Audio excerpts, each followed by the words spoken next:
Hello students, welcome to Brain Boost classes. Today we will see example number 8 of chapter 4. Example number 8 हमारे पास a pole has to be erected at a point on the boundary of a circular park of diameter 13 meters. Diameter की value में कितनी दे दी? 13 meters. In such a way that the difference of its distances from two diametrically opposite fixed gates A and B on the boundary is 7 meters. Is it possible to do so? If yes, at what distances from the two gates should the pole be erected? हमें क्या दे दिया?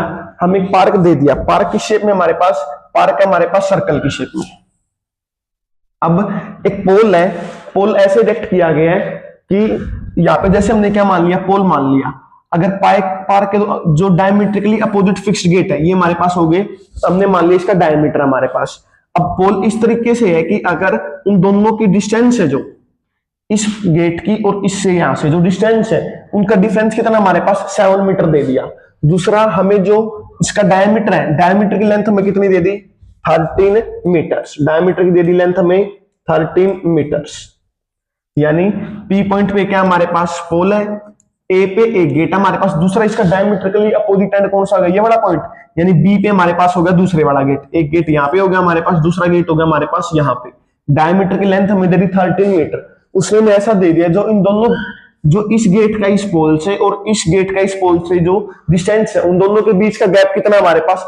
7 metre. यानी अगर मैं इस distance को मैं x मान लेता हूं तो ये वाली डिस्टेंस हो जाएगी मेरे पास x + 7 मीटर हो जाएगी हमारे पास. अब इसकी हमें जो AP और PB, अगर ये कंडीशन पॉसिबल है तो इन दोनों की हमें लेंथ फाइंड आउट करके दिखानी है. सबसे पहले हमने क्या मान लिया? Let P be the pole. P हमने क्या मान लिया? पोल मान लिया. And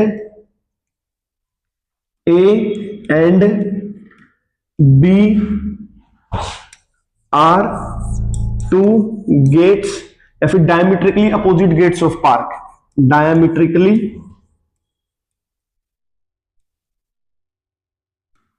opposite gates of park. वो हमने मान लिए डायमीट्रिकली अपोजिट गेट्स हैं पार्क के. अब हमें क्वेश्चन हमें क्या मान रखा है? पीबी को हमने क्या मान लिया? x metre. Let P B is equal to में x मीटर. दूसरा पी ए को हमने क्या मान लिया? x + 7 metre. P A is equal to x + 7 metre. Question में हमें ए बी गिवन है. ए बी हमें किसके इक्वल गिवन है? 13 मीटर के. ये हमारे पास सारी कंडीशंस आ गई. अब इसको हम आगे सोल्व कर लेंगे क्वेश्चन को. अब ये वाला एंगल हमारे पास कितना हो जाएगा? 90 डिग्री का हो जाएगा. अब अगर मैं चेक करूं इस ट्रायंगल ए पी बी के ऊपर अगर मैं पाइथागोरस थ्योरम अप्लाई करूं, यानी बाय यूजिंग पाइथागोरस थ्योरम, हम किसका यूज कर रहे हैं? पाइथागोरस थ्योरम का. पाइथागोरस थ्योरम हमें क्या कहती है? हाइपोटेन्यूज का स्क्वायर किसके इक्वल होता है? परपेंडिकुलर का स्क्वायर प्लस बेस का स्क्वायर. अब 90 डिग्री के सामने हमारे पास क्या होती है? हाइपोटेन्यूज. यानी ए बी का स्क्वायर इज इक्वल टू में परपेंडिकुलर का स्क्वायर, यानी ए पी का स्क्वायर प्लस में ए पी, दूसरा हमारे पास होगा पी बी का स्क्वायर. अब ए बी का स्क्वायर है, ए बी की वैल्यू हमारे पास किसके इक्वल है? 13 मीटर के. यानी 13 का स्क्वायर इज इक्वल टू में एपी हमारे पास किसके इक्वल है? एपी हमारे पास इक्वल है x + 7 के. उसका हो गया हमारे पास स्क्वायर प्लस में पीबी इक्वल हमारे पास x मीटर के, यानी x का स्क्वायर. इसको हम नेक्स्ट पेज पे सोल्व करेंगे. ये हमारे पास होगी. इस इक्वेशन को हम आगे सोल्व करवा देंगे. 13 का square is equal to x + 7 का स्क्वायर प्लस में x का स्क्वायर. 13 का square is equal to x + 7 का स्क्वायर प्लस में x का स्क्वायर. अब 13 का स्क्वायर हमारे पास हो जाएगा 169. अब इसके ऊपर मैं a + b के होल स्क्वायर फॉर्मूला अप्लाई कर सकता हूं मैं, यानी यूज कर रहा हूं मैं a + b के होल स्क्वायर का फॉर्मूला. वो हमारे पास क्या होता है, a का स्क्वायर प्लस b का स्क्वायर प्लस 2ab। a की वैल्यू हमारे पास है x, b की वैल्यू हमारे पास है 7, यानी x का स्क्वायर प्लस में 7 का स्क्वायर प्लस में 2 इंटू एक्स इंटू 7 प्लस में x स्क्वायर। अब 169 को मैं राइट हैंड साइड में लेता हूं तो किस चीज का हो जाएगा, माइनस का, यानी 0 is equal to x square plus में 7 का स्क्वायर 49 प्लस में 7 टू जा 14 एक्स प्लस का एक्स स्क्वायर। 169 को हम राइट हैंड साइड में लेके आए हैं, वो किस चीज का हो जाएगा, माइनस का 169। अब 0 is equal to x square plus x square क्या हो जाएगा, 2x स्क्वायर प्लस का 14x प्लस का 49 माइनस का 169, तो कितना हो जाएगा, माइनस का 9 में से 9 गया 0, 60 में से 4 गया 12, यानी माइनस का 120। अगर कंप्लीट टर्म को इस साइड लिख लूं तो कोई फर्क नहीं पड़ेगा, हमने लिख लिया इसको 2x स्क्वायर प्लस में 14x माइनस का 120 इज इक्वल टू में 0। हमने इसको ऐसे चेंज करते हैं इक्वेशन को, तो भी सेम रहेगी हमारे पास। अब 2 कंप्लीट में से क्या आ रहा है, कॉमन आ रहा है, हमने कॉमन ले लिया, 2 इंटू में अंदर रहेगा हमारे पास एक्स स्क्वायर प्लस में यहाँ पे रहेगा हमारे पास 7x माइनस का 60 इज इक्वल टू में 0। अब 2 मल्टीप्लाई में उस साइड जाके डिवाइड में x square plus 7x minus का 60। अब 0 को मैं किसी भी नंबर से डिवाइड करवा दूं, क्या रहेगा 0, यानी इज इक्वल टू में 0। अब इसको हम आगे फैक्टराइजेशन मेथड से सोल्व करेंगे। मल्टीप्लाई हमारे पास किसके इक्वल आनी चाहिए, माइनस 60 के इक्वल, प्लस माइनस किसके इक्वल आनी चाहिए, 7 के इक्वल, यानी मल्टीप्लाई आनी चाहिए हमारे पास माइनस 60 के इक्वल, प्लस माइनस आनी चाहिए 7 के इक्वल।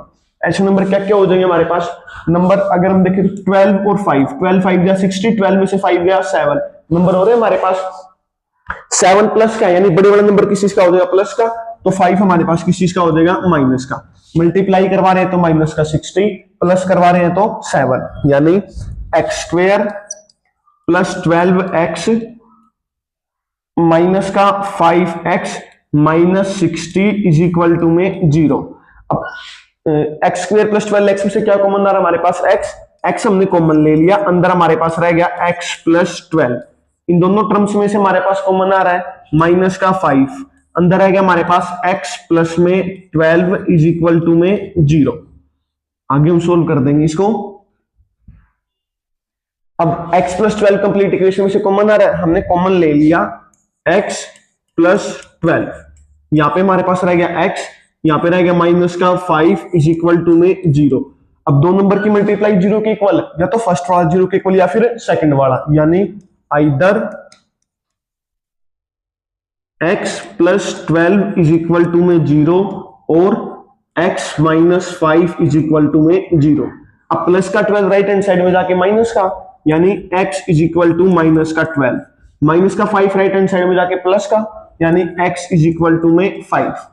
अब x की वैल्यू माइनस 12 के इक्वल नहीं हो सकती, क्योंकि किसी भी चीज की लेंथ कभी भी नेगेटिव तो हो ही नहीं सकती हमारे पास, यानी length can never be negative. तो x की वैल्यू क्या होगी हमारे पास, सो x इज इक्वल टू में 5। अब x हमने क्या माना था, x हमने माना था pb, यानी pb हमारे पास किसके इक्वल आ गया, pb इज इक्वल टू में 5 मीटर। दूसरा था हमारे पास pa हमने माना था x प्लस 7 के इक्वल, यानी 5 प्लस 7 इज इक्वल टू में 12 मीटर। यानी जो वो दोनों गेट्स हैं वो पोल से कितनी दूर है, एक तो गेट हमारे पास 5 मीटर दूर है, दूसरा गेट हमारे पास है 12 मीटर दूर है उससे। Thank you.